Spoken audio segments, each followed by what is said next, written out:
La chronique juridique. Une présentation de Nathalie Dubé, notaire, maintenant au 14 chemin des Poiriers à Montmagny. Je vous souhaite la bienvenue à cette autre chronique juridique en compagnie de Maître Nathalie Dubé. Bonjour. Bonjour. Que vous pouvez rejoindre en tout temps de 88 57 77 du bureau du même nom, Maître Nathalie Dubé, mais également de Mallette Service juridique au 14 chemin des Poiriers, Montmagny. Un autre sujet intéressant, moi j'apprends beaucoup avec ces chroniques juridiques. Régime d'épargne études enregistrées au décès, il arrive quoi? Oui, les fameux régimes d'épargne études enregistrés. Donc, on va commencer par rappeler qu'est-ce que c'est. Donc, ça le dit dans le nom, régime d'épargne études. Donc, c'est comme les régimes d'épargne enregistrés, les REER, mais c'est fait pour les enfants, accumuler des sommes d'argent pour nos enfants pour leurs études postsecondaires. Donc, diplôme d'études secondaires spécialisées, donc le DEP, le professionnel, collégial ou universitaire. Donc, c'est un montant que les parents peuvent investir chaque année dans ce produit-là.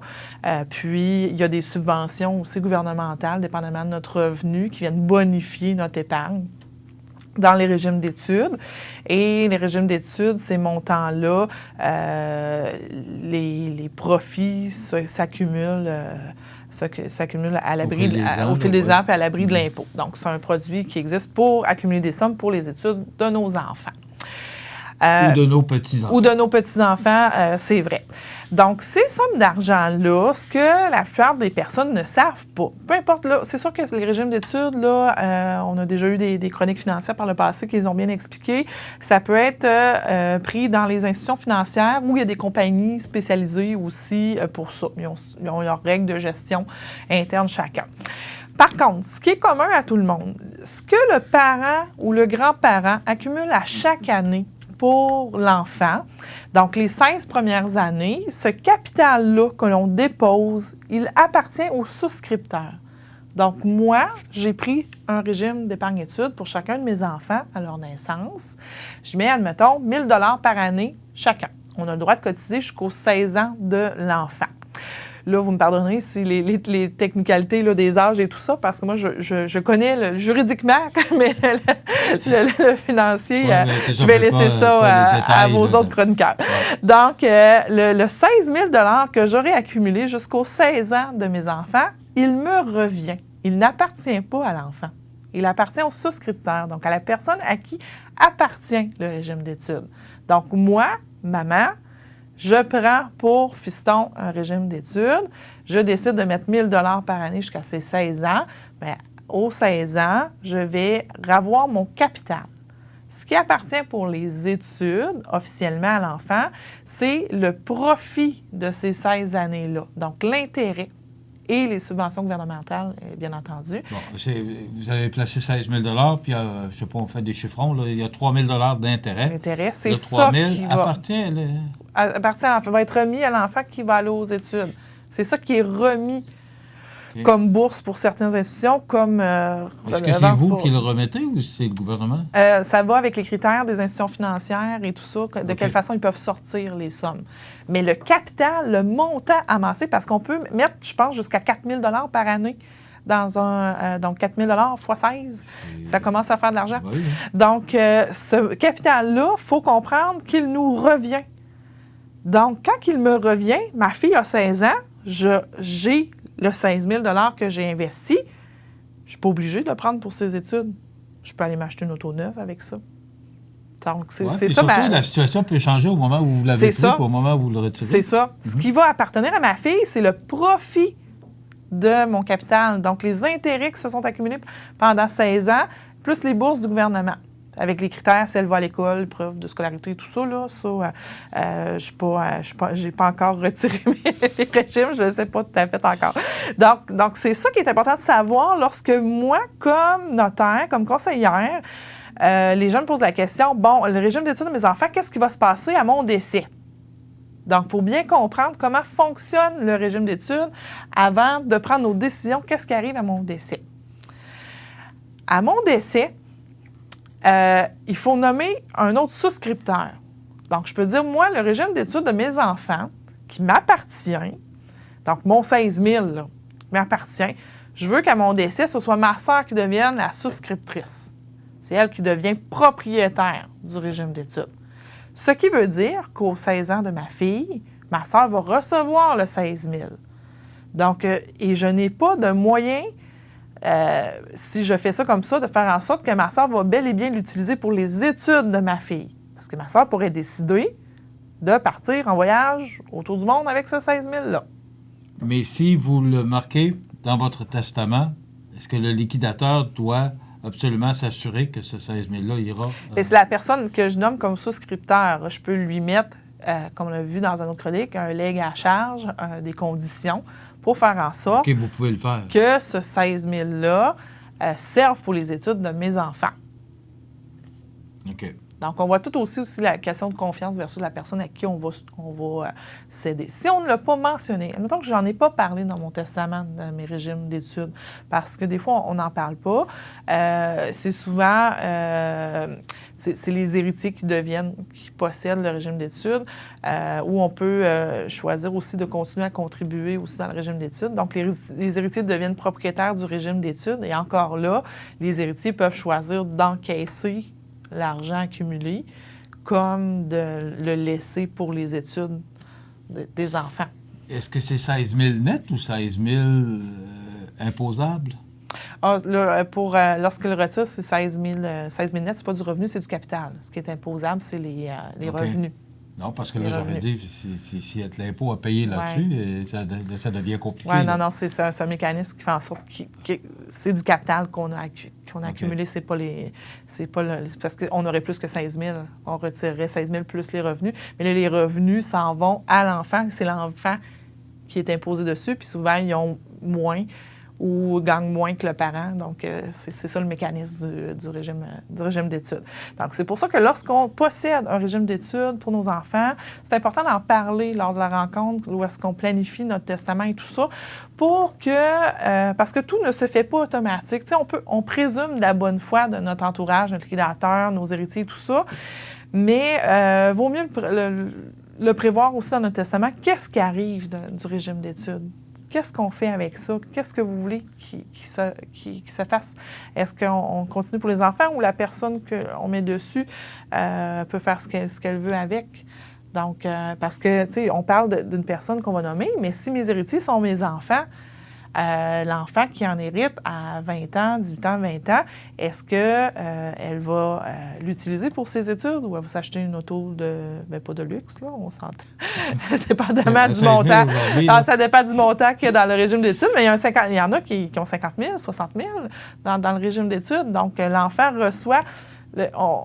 L'enfant est héritier, reçoit le régime d'études, il y a 60 000 dedans. Elle peut peut-être décider de lâcher les études. Donc, faut bien baliser qu'est-ce qu'on fait avec ce produit-là à notre décès. Et pour le baliser, c'est dans notre testament. On revient souvent avec le testament, mais c'est un document encore que les gens négligent ou ne se posent pas assez de questions ou ne vont pas assez loin dans leur réflexion. Tandis que c'est un produit qui fait en sorte qu'il laisse que nos volontés se réalisent après notre décès et qui facilite la vie de nos proches également. Qu'est-ce que vous voulez dire, les gens? La réflexion, au niveau de la réflexion, les gens, c'est quoi, ils arrivent chez vous puis ils veulent faire un testament, mais ils n'ont pas... Parce que... ils n'ont pas de réponse, puis moi, je ne peux pas donner les réponses. On a parlé d'animaux il y a 2 semaines. Là. Oui. Il y a beaucoup de choses à penser parce que c'est long, une vie. Puis on a la maison, on peut avoir d'autres propriétés, on a des enfants, Alors, moi, justement, en parlant de régime d'épargne-études, ça veut dire que, est-ce que on prend un régime d'épargne-études, il faut faire... À partir du moment où on le prend, allez voir pour faire un ajout dans le testament ou un changement? Ou comment on peut l'inclure? Parce que, je vous dis, au niveau de la vie, ça change. Est-ce qu'à chaque fois qu'il y a de quoi qui change, il faut aller vous voir? Non, on essaie, quand on le rédige, d'imbriquer ces choses-là, puis au moins d'informer des conséquences. Puis je vais vous dire quelle lumière qu'il faut qu'il qui allume. Donc, s'il y a certains changements dans votre vie. Des fois, je parle du décès, des fois de naissance, des fois, justement, un gain d'argent particulier. Parce que oui, le testament, déjà qu'on le fait, on a fait un gros pas versus plusieurs personnes là, qui est fait. Donc, on sait que le régime d'épargne-études, si on n'a pas nommé personne, ça va être nos héritiers qui vont l'obtenir. Okay. Mais si plus on voit c'est sûr, dans les premières années de vie de nos enfants, le régime d'épargne-études, il ne sera pas à 20 000. Là, on met peut-être un 500, un 1 000 $, mais plus ça avance, on arrive proche du 13, 14, 16 ans. À 16 ans, on sait qu'on va le retirer. Si on est vivant, c'est nous qui allons gérer cet argent-là. Mais advenant le cas qu'on est décédé, puis mon enfant a 15 ans, a 13 ans, le régime d'épargne-études est plus important. Fait que peut-être là, on a à y penser si on a une précision à faire, ou on pose simplement la question. Du moins, la première chose à faire, sans passer « Ah, il va falloir changer tout et tout ça », poser la question. Donc, s'informer.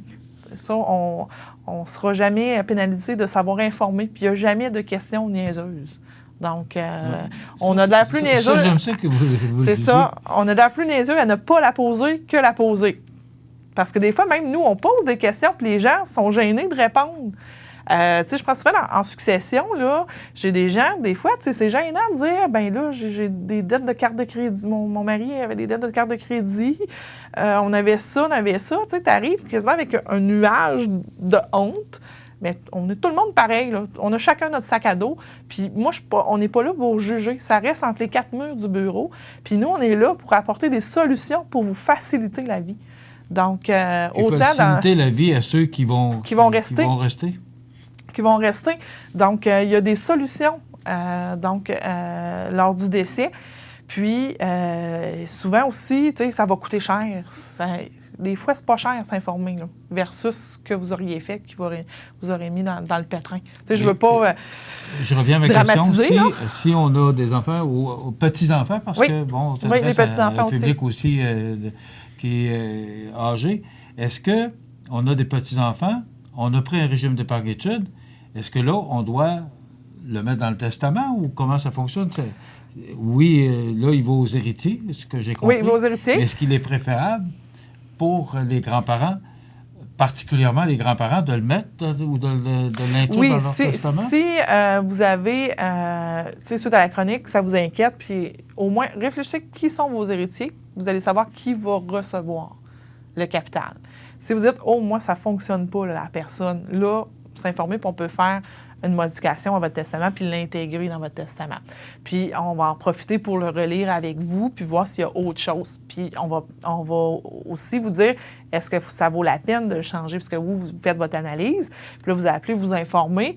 Bien, on va peut-être vous dire, bien, je pense que c'est correct que ça demeure comme ça versus vos éléments d'inquiétude ou vous dire, non, là, je pense que ce serait préférable qu'on intervienne puis qu'on modifie le document. Mais quand tu as parlé de ça, un testament devrait être revu ou renouvelé ou à nouveau regardé avec vous.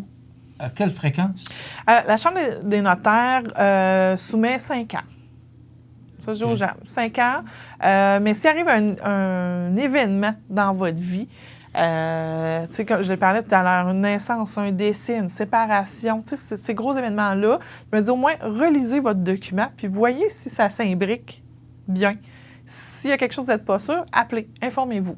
Regardez, moi, je viens d'avoir une séparation. Ouais. Une séparation, c'est sûr que ça a un impact. C'est certain. Un mariage. Des fois, le mariage a un impact, des fois, il n'y en a pas.